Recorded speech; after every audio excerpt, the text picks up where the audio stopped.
Hai, welcome to Art Talkers. Emang ya pesona kisah-kisah dari Asia Tenggara sangat memukau banyak orang termasuk yang ada di sini. Paling suka dengan kasus dari wilayah ini. Mungkin kalau kisah nyata dari Indonesia udah banyak dibahas di portal berita dalam negeri. Kalau dari Asia lainnya termasuk jarang, bahkan 70% kasusnya menggunakan bahasa dan abjad lokal yang emang sulit nemu kata kuncinya.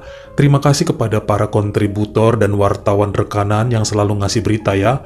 Hari ini kita ke negara Myanmar atau Burma. Kasusnya lumayan mengguncang jiwa. Sebelum dilanjut, dukung dulu channel ini dengan mencet tombol subscribe dan juga dinyalain notifikasinya. Supaya lain kali kalau misalnya saya upload video baru, kamu jadi orang pertama yang tahu.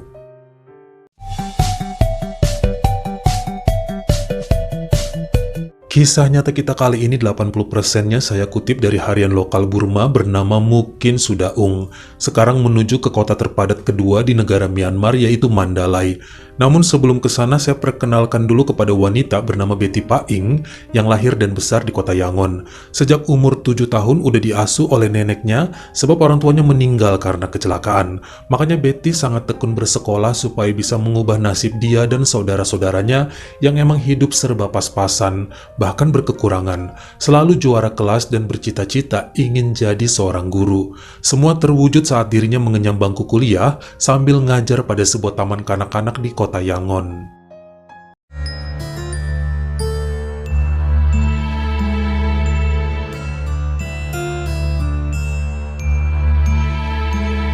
Bahkan setelah wisuda untuk jurusan keguruan SD di tahun 2014, masih aja Betty mengabdikan dirinya di taman kanak-kanak yang sudah menerimanya sejak dulu. Untuk memperdalam ilmunya, wanita tersebut nyambil mengikuti beberapa kursus tambahan bahasa Inggris dan komputer. Walaupun ntar jika keterima jadi guru SD, ya wajib menguasai semua mata pelajaran. Pada tahun 2015, dirinya berhubungan dengan seorang pria yang lebih tua 5 tahun dibanding usianya, bernama Tan Tet Wun. Lelaki ini adalah pematung dan pengrajin ukiran. Mereka saling cinta walaupun sahabat dan keluarga Betty tuh gak begitu suka sama pria tersebut. Ini lebih ke pekerjaannya yang dianggap kurang menghasilkan uang. Dia jago bikin apa aja dengan tanah liat, semen, kayu, dan pahatnya, tapi nggak kejual. Susah laku barang gituan karena emang bukan kebutuhan primer. Bahkan dalam 1 bulan aja bisa nggak ada yang beli sama sekali.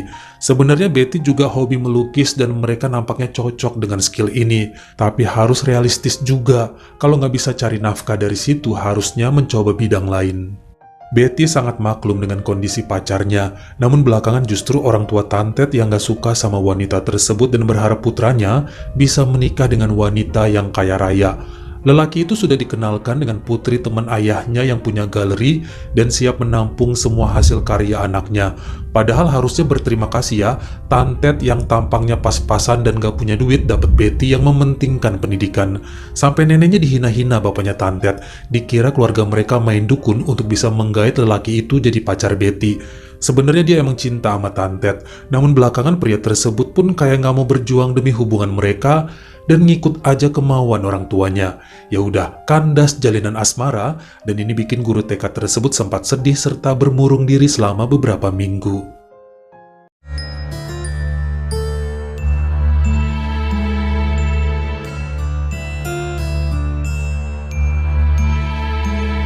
Pada Februari 2018, salah seorang teman lama Betty menghubunginya dari kota Mandalay agar wanita tersebut menjadi guru pengganti di SMA Basic 14 yang ada di sana.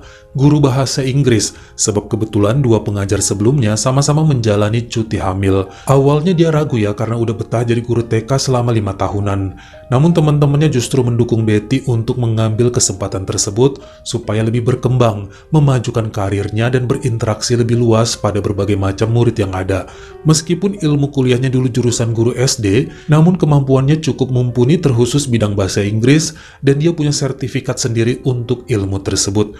Makanya setelah izin dari keluarga, akhirnya wanita itu berangkat juga ke Mandalay dan mulai jadi pengajar di sana sejak bulan Maret 2018. Saat itu dia ditempatkan untuk anak-anak kelas 2 SMA. Dalam beberapa bulan aja, Betty cukup cepat beradaptasi. Bahkan beberapa murid dan pengajar lain kemudian menjodoh-jodohkannya dengan seorang guru bahasa Inggris kelas 1 bernama Pak Reronge.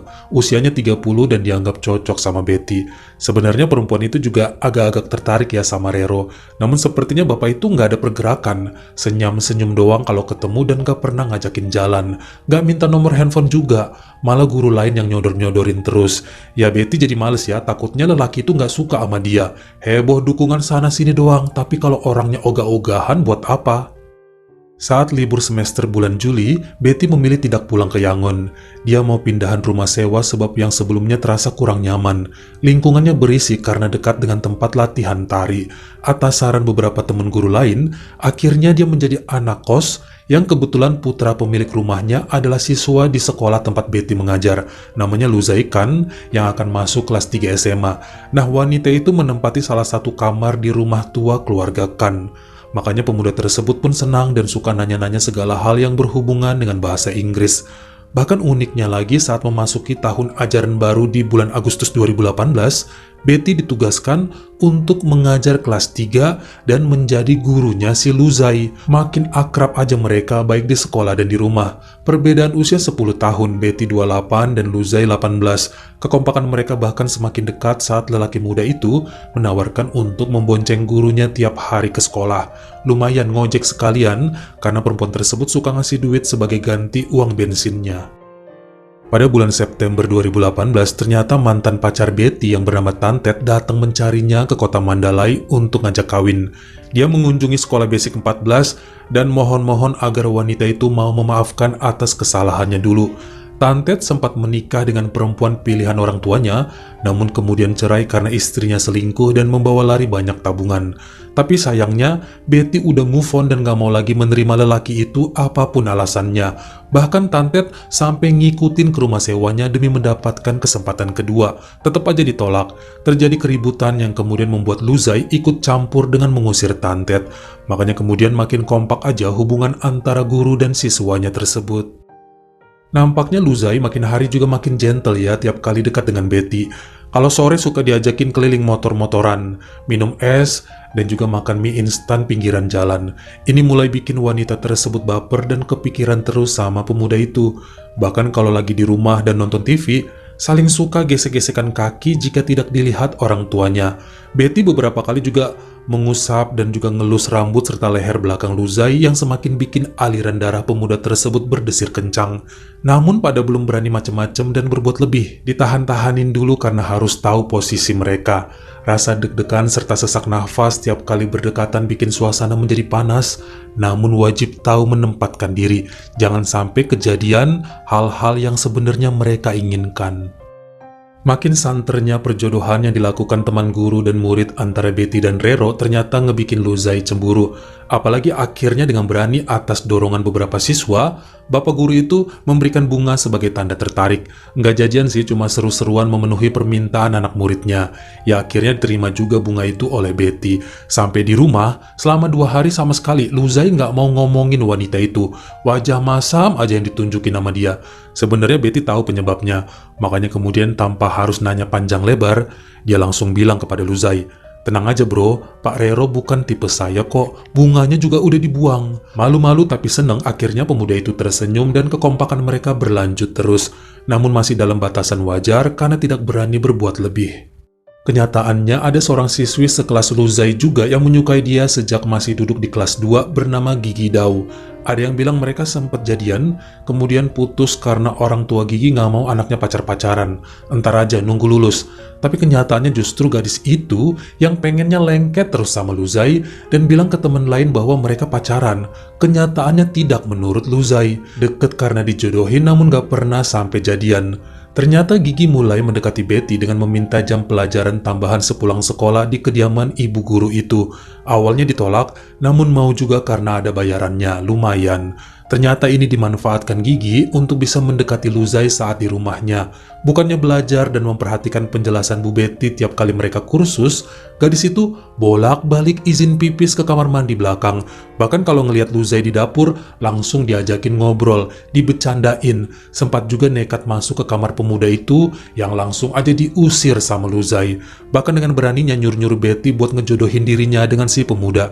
Ya tentu aja Bu Guru itu ogah, bukan urusannya. Tugas dia tuh ngajar, bukan jadi biro jodoh. Tapi tetap aja si Gigi maksa. Sebenarnya Luzai itu risih ya dengan keberadaan Gigi. Di sekolah kalau jam istirahat atau olahraga pasti nempel terus.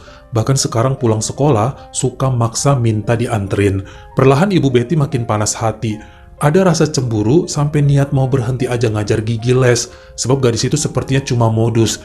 Yang parahnya lagi, beberapa kali pas diajarin, si Gigi malah sering pura-pura sakit perut dan lemes, lalu masuk ke kamar Luzai, naik ke kasurnya dan rebahan di sana. Gimana semua orang nggak pada keki ya? Ibunya Luzai pernah juga ngeliat itu. Dia malah kasihan sama Gigi dan nyuruh istirahat aja, sementara putranya mabur keluar. Dia nggak suka tabiat teman sekelasnya itu.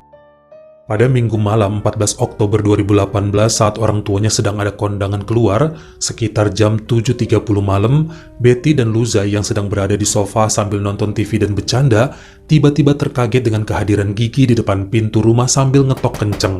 Gadis itu langsung nyelonong masuk dan malah ikutan nimbrung nonton juga bersama mereka. Beberapa saat kemudian karena gadis itu dempet terus pada Luzai, akhirnya Betty masuk kamarnya sebab ngerasa risih.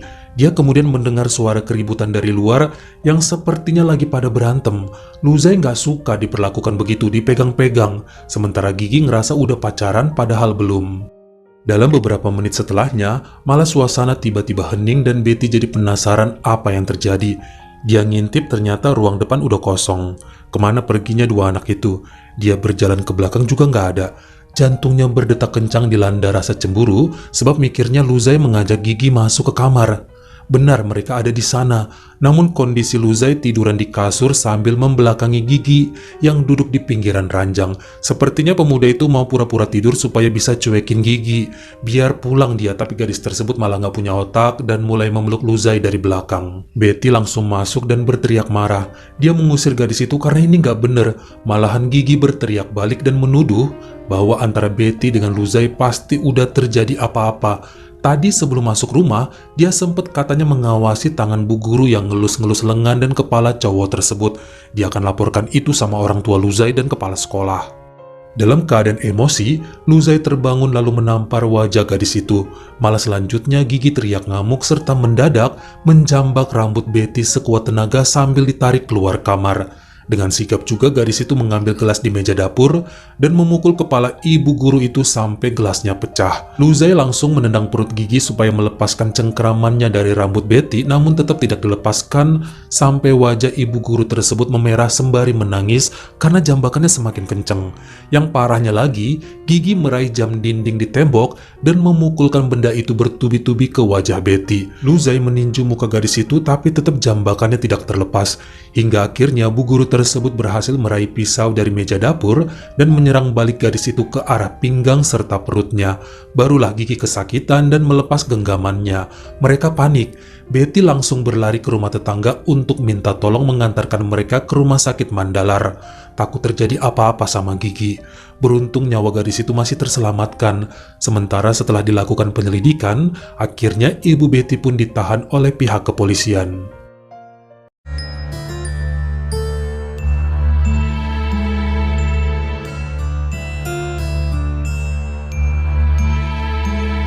Sebenarnya kesaksian yang diutarakan Betty mengenai kejadian hari itu cukup lengkap dan sinkron dengan keterangan yang diceritakan Luzai. Padahal mereka diinterogasi di ruangan berbeda, sebab awalnya penyidik mengira mereka saling berkomplot. Beberapa bukti di TKP juga cukup sesuai dengan apa yang dijabarkan keduanya.